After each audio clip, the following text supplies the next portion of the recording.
I think my family is a classic example of dumbness. They don't even understand that I phone you or write you and kiss you because I love you. Thank you. January 9th, 1970. Dearest George, I love you. I'm not tired anymore, so I decided to write you some more. This week's letters are going to be long, so I can make up for not writing enough last week.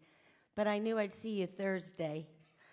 I've read the dates for your holidays. I'm going to see you a long time. Lots of fun for us next spring. Daisy is snoring again. Did you see the Miss Canada pageant? I guess you liked that. They were pretty, but the clothes that they wore at the beginning were ugly. All those middies. I now have a favorite commercial.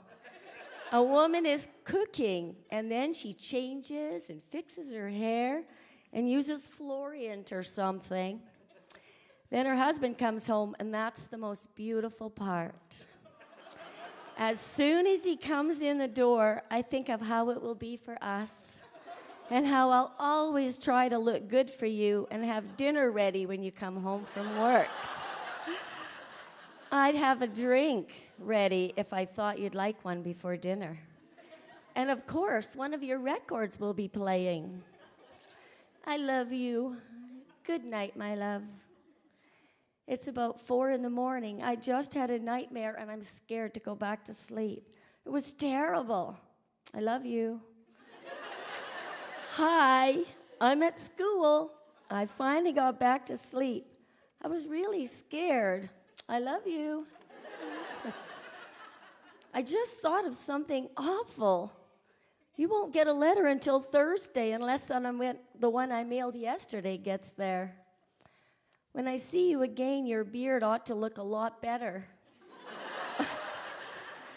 I might also have my period.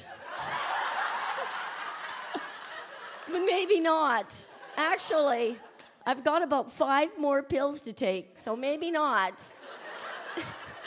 I love you. Some dumb girl kept talking to me, so I couldn't write much. I've got your picture right in front of me on my binder. I can see your dimple. I love your dimple. Dad was very angry when he found out about my phone bill. I'm afraid I won't be able to phone again. Or I'll get killed. I guess I should do my lit work. I'll write more later. I love you. It's 7:30. I typed until 5:15, then went to Grandma's. She asked how you were doing in school. Of course I told her you were doing really well. I just told Daisy I didn't get a letter, and she looked really sad and leaned her head on the back of the couch. She's sorry for me. I love you. Phone on Saturday night. I like you to phone on Saturday because I don't get a letter that day. I love you. I think my family is a classic example of dumbness. They don't even understand that I phone you or write you and kiss you because I love you. Take Jack.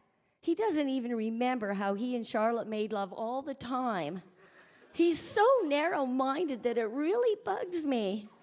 Like most people, he forgets what it was like when he fell in love.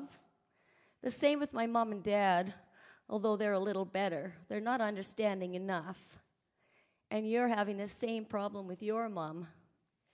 I wish people could understand love and or remember it at least. I love you, and I hope I never forget how I feel now, even if our love, as it probably will, mellows and becomes stronger and more sure. I'll love you forever. I love you. I wish you were here. I love you. I'll write more tomorrow. I love you. I love you. I love you. Well, tomorrow's here. I just finished eating. I've been thinking of you all day. Once the phone rang and I almost jumped out of bed. I wanted so much for it to be you. I stayed in bed all day. There seemed no reason to get up. I miss you terribly. I really feel weird. For the last 3 days, it's as if there was no reason to do anything but think of you. There isn't. I love you. I love you. 2 weeks and 3 days until I see you again. Too long, my love, too long. Are you watching the Canucks? Seems they're playing a good game, eh? 4-2, yay! Hi again. I just watched Here Come the Brides, and I got to thinking about us getting married, and you know something? I think I won't be able to stand there and not cry with happiness. Just thinking about it made me cry a little. Too much. Well, I mean, all that happiness is just so much I have to do something, and since you aren't here, I can't kiss you, so I have to cry a little. I can't wait. I will love you and be yours forever. You were right when you said in that letter that the ceremony will mean we won't ever have to leave each other again. It will mean we won't. It means togetherness, total mental, emotional, and physical togetherness, eating, loving, sleeping, and giving, growing, going out, and sharing together. It's love. I want to give you anything you want of me and take what I want of you. Marriage is love. It's not a legal right to have children and have sex, as most people think. All those illegal things I was doing back then, yike. To me, a marriage ceremony means a spiritual as well as a legal joining. It sort of makes love even more holy. I'm not saying it isn't holy now, though. I love you. I love you. I really think those words deserve to be isolated. They're the most important words in the world and in my letter and in my life. I love you. I will love you always and forever. I, Wendy Jones, take thee, George. I love you, George. You are my life. I will see you soon and in my dreams till then. I love you more than you will ever know. Thank you.